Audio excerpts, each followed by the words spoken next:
হযরত লোকমান হাকিম তিনি একজন গোলাম, ছোটখাটো মানুষ, দেখতে কালো, কিন্তু এই মানুষ আল্লাহ রাব্বুল আলামিনের দরবারে এত প্রিয় হওয়ার কারণ কি?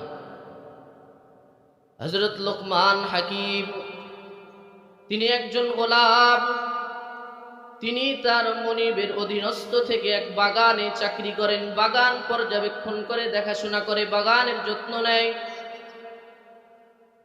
লোকমান হাকিম বাগানের যত্ন এমন ভাবে করেছে যে তার মালিক তার দ্বারা অনেক লাভবান হয়েছে।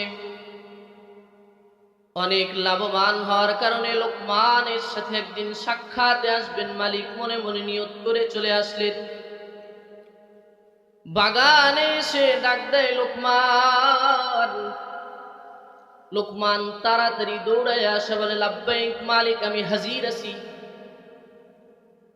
এবার লোকমানকে তার মালিক ডাক দিয়া বলে, লোকমান যাও, বাগান থেকে খুঁজে খুঁজে যে ফলটা ভালো ওই ফলটা আমার জন্য নিয়ে আসো, আমি কিছু খাই, ফলটা খাই। তোমার কারণে অনেক লাভবান হয়েছি, তাই তোমার সাথে সৌজন্য সাক্ষাতে এসেছি।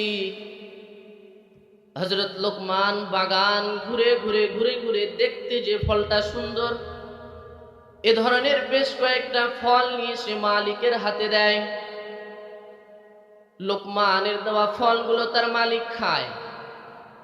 যখন একটা ফলে কামড় দেয় তো দেখে এই ফলটা বেশি কষ্টা, বেশি তিক্ত, খাবারের উপযুক্ত নয়, পরিপক্ক নয়। বাগানের মালিক মনে মনে ভাবে, লোকমান কি মজা করলো নাকি? ডাক দিয়া বলে, এই লোকমান, ভালো ফল নিয়ে আসতে বলছিলাম, কি ফল নিয়ে আসলা? খাবার উপযুক্ত নয়।